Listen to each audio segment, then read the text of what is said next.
Hello YouTube, this is Necrostevo and you're watching one of my narrated Wi-Fi battles. I realize I haven't posted a battle in a while, but hopefully you guys are enjoying both the content on my Pokemon blog and the Apocalypse Now, which I actually just caught up to where the author has written, so that one will be stopped off for a little while. Anyway, today's match is I believe this was a UU match that I had against one of my followers, Johnny Gengar. I'll link him in the description, be sure to go check him out. He led off with Roserade and I led off with my choice bandit Arcanine. I really expected him to switch into Chandelure, but he actually just stayed in and went for the sleep powder. It missed. That's not too big of a deal because if he had hit Arcanine with it, then I would have just swapped out afterwards. But here I just went into my Sabelio to make sure it took the sleep powder. And then I come back in to finish him off. He sets up toxic spikes. This team doesn't really care about those too much. And of course, with the advent of team preview, you can see whether or not to set up toxic spikes. But one layer of toxic spikes doesn't really help this team out in my it doesn't really help his team out too much in my opinion because doesn't really have anything to stall. Plus, I have a spinner, so yeah, he's down one Pokemon, but he did put my Torterra to sleep, so that's a little bit useful. His close combat does a ton of damage, and I see that he's life orbed. And I figure that I actually might be able to take another one, barring min max damage. But it turns out that I'm just outright faster than him, which I thought was a little bit strange, because that means he's running probably like max attack, max HP, or something like that. But I am able to rapid spin away his entry hazards, which means I don't have to worry about anything else getting poisoned, because I have a couple of life orbers on this team. And I send out Sigilif, whom I sent that out because I was expecting him to switch out, expecting my Sigilif and switch out into his Empoleon, because my Sigilif can't really touch his Empoleon. So here I have the Magnet Pull going, which means he can't switch out. So we just both get up our Stealth Rocks, which isn't a big deal. Stealth Rocks actually helps my team out a lot. Helps me grab a few more KOs that I would otherwise miss out on. Here I just wanted to see what kind of Empoleon that he was. And I can see by the damage that he did to my physically defensive Probopass, nicknamed Moai Stash. Kind of like mustache, but it's like Moai Stash. Anyways, seeing how much damage he did, I know he is a little bit more defensive or especially defensive, which is fine. I'm just going to paralyze him so that way whatever comes in next can deal with it a little bit more easily. He does get fully paralyzed, but seeing the damage from the first one, he would not have knocked me out anyway. And here I just go for Earth Power to see what if he's going to keep on going for Scald, and he actually goes for Roar, so I'm happy I didn't switch out right there.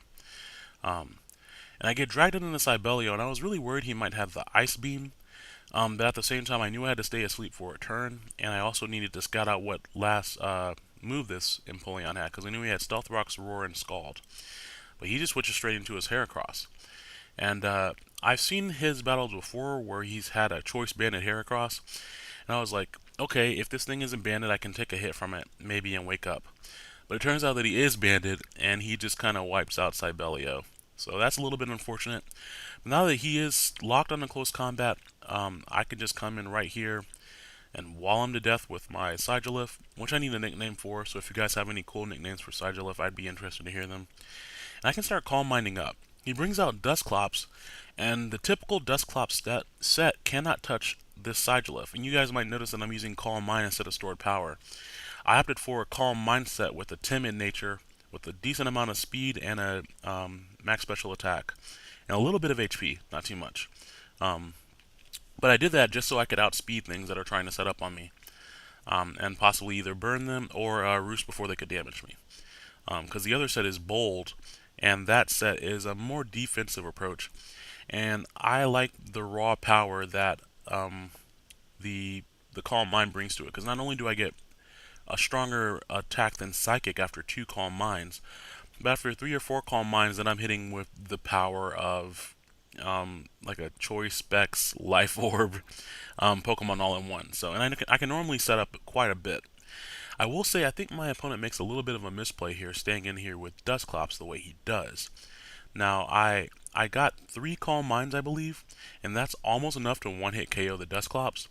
And when he saw how much damage I did right there, he should have known I was going to roost right here, which means he should have switched out into something faster than my Sigilif. And granted, he may not have had anything faster, but Sigilif is only base 91 speed, I believe. I'll have to check on that. But he could have swapped into something there. Here he goes on into Hitmontop, which means he probably has Fake Out, which is fine by me. I actually thought I could take that a little bit better than I did because of my bulk, and I knew I would outspeed, so I thought I could take that a little bit better and then roost up. But I know he has Mach Punch, and I didn't want to risk it at that amount of HP of him getting a Life Orb Mach Punch that would finish me off. And he might also be random like me and carry the Bullet Punch just for things that resist Mach Punch, and he actually does have the Mach Punch. Zapdos takes that fine after the Stealth Rocks, and I'm just going to roost that damage off so that I can come back in a little bit later and cause some damage as this Zapdos is Life Orbed. This Zapdos is a little bit weird. I was using it in 4th Gen.